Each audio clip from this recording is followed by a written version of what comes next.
नमस्कार। आज हम मैकेनिक्स में पढ़ने जा रहे हैं पॉइसली थ्योरम। कुछ लोग इसको पॉइज़ा का सूत्र भी कहते हैं।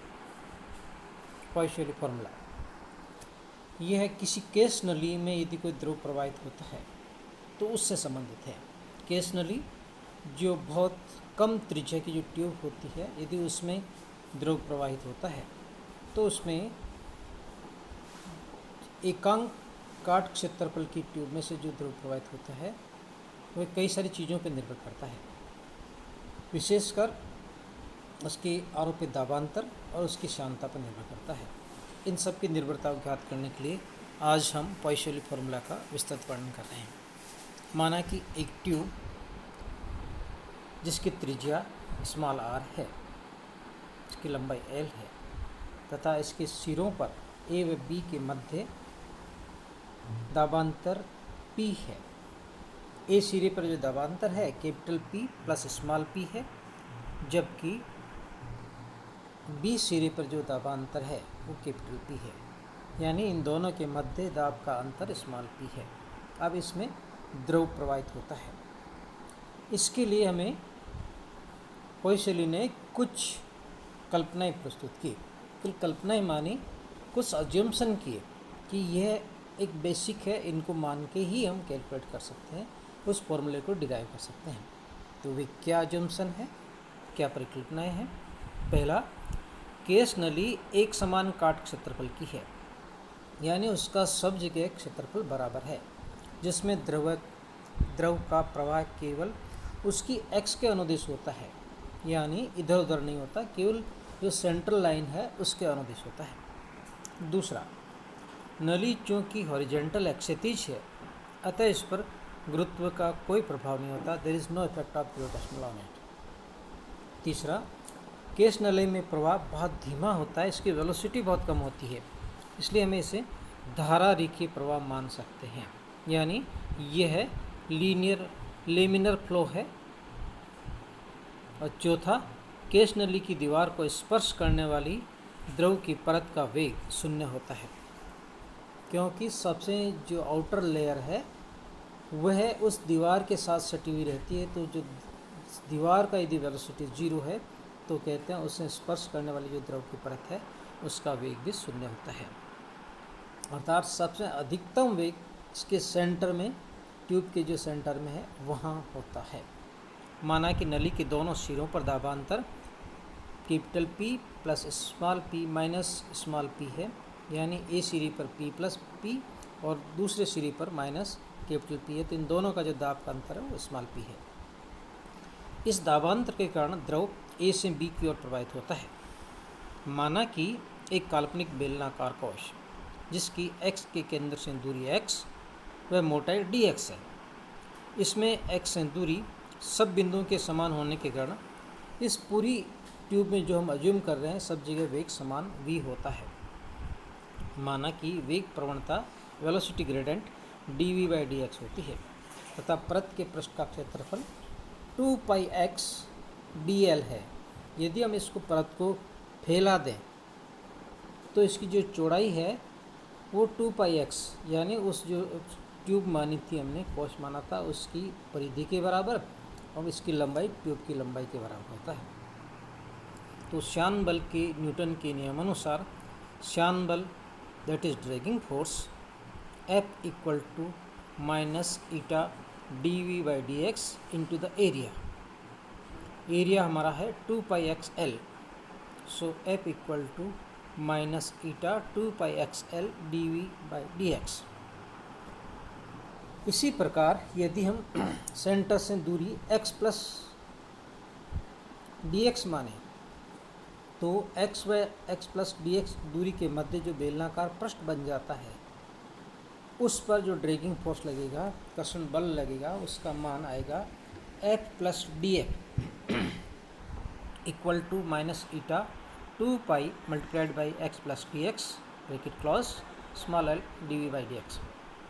अतः दी गई बेलनाकार परत dx मोटाई के लिए कर्षण बल का मान होगा F plus df minus f, that is equal to df। So D F equal to minus eta 2 pi L D we by D X into the D X. यदि केस नली के सिरों के मध्य द्रव पर आरोपित दाबांतर स्मॉल p है तो बेलनाकार परत के काट क्षेत्रफल, जिसका क्षेत्रफल है 2 पाई एक्स डी एक्स, स्तर प्रवाह के लिए जो बाह्य बल इस कर्षण बल के कारण जो ड्रैगिंग फोर्स है, जो श्यान बल के उसके बराबर एवं विपरीत होता है, और ये है उस बल के कारण आरोपित होता है। इसलिए जो आरोपित बल है वो होगा P into 2 pi X D X equal to minus eta 2 pi L D X D we by D X into the D X. So using this one we can calculate वेग प्रवणता D we by D X equal to minus P X divided by 2 eta L. इस समीकरण के अनुसार स्पष्ट है कि वेग प्रवणता D we by D X x के अनुक्रमानुपाती होती है और यह माइनस दिशा में होती है, विपरीत होती है, यानी एक्स बढ़ने से इसका मान घटता है। So d we by D x को इंटीग्रेट करने पर हमें प्राप्त होता है v equal to minus p divide by 2 eta l x square by 2 plus c1। Here c1 is constant of integration. अतः x बराबर r, जो पात्र की दीवार है, जो ट्यूब की आउटर लेयर है, वहाँ पर वेग 0 होता है, क्योंकि वह हमने मान के चले हैं वह परत दीवार से सटी रहती है, स्पर्श करती है, इसलिए इसका वेग 0 होता है। So c1 equal to P R square divide by 4 eta L. Substitute कर दें इस c1 की वैल्यू, तो जो हमें वेग प्राप्त होता है केंद्र से x दूरी पर, वो मिलता है हमें p divided by 4 eta L multiplied by R square minus X square. इस इक्वेशन से, इस फिफ्थ इक्वेशन जो कंक्लूजन निकलता है वह यह है कि केस नली के केंद्र से x दूरी पर वेग का मान परवलयाकार रूप से आगे बढ़ता है। मीन्स ये जिस तरह से चित्र से समझाया गया है कि एक पैराबोला बनता है, पैराबोला के रूप में आगे बनता है। बरसात के दिनों में यदि जो नदी आती है, जो नाला बहता है, जो पहली बार जो पानी आता है, हमने देखा है कि वो इसी तरह से आगे बढ़ता है, सेंटर में आगे होता है और दीवारों पे बीच में चिपका रहता है। इस तरह से पैराबोलिक फॉर्म में होता है। नेक्स्ट, हम चाहते हैं कि प्रति एकांक आयतन में द्रव कितना प्रवाहित होता है, इसकी रेट ऑफ फ्लो क्या है, उसको कैलकुलेट करने के लिए हमने मानते हैं कि द्रव बेलनाकार परत जिसकी आंतरिक त्रिज्या x है, वह इसकी एक्सटर्नल रेडियस बाह्य त्रिज्या x प्लस डी एक्स है। तो काट क्षेत्रफल 2 पाई एक्स डी एक्स से प्रवाहित प्रति एकांक समय में द्रव का आयतन dv इक्वल टू वेग गुणा अनुप्रस्थ काट क्षेत्रफल, यह एकांक समय में प्रवाहित द्रव का आयतन है। वेग की मान हम इक्वेशन 5 से लिखते हैं। So that is equal to dv equal to p divided by 4 eta L multiplied by R square minus X square. Area इसका होगा 2 पाई एक्स डी एक्स। यदि हम संपूर्ण नली को अनेक प्रकार की बेलनाकार परतों से बना हुआ मान सकते हैं, तो केस नली में प्रवाहित द्रव के प्रवाह की दर यानी प्रति एकांक समय में द्रव का आयतन कितना प्रवाहित होता है, उसका मान ज्ञात करने के लिए हम इसको इंटीग्रेट कर देते हैं इक्वेशन 6 को। 0 से r के मध्य x का मान वेरी करता है, तो जो सब्स्टिट्यूट करते हैं हम वो मिलता हमें pi p 2 eta l r4 divide by 2 minus r4 divide by 4 and that is equal to v equal to pi p r4 divide by 8 eta l. ये व्यक्त करता है कि प्रति एकांक समय में प्रवाहित द्रव के आयतन का मान दाबांतरण के अनुक्रमानुपाती p v is directly proportional of the p। दूसरा, डायरेक्टली प्रोपोर्शनल ऑफ r4 त्रिज्या के चौथी पावर के अनुक्रमानुपाती होता है।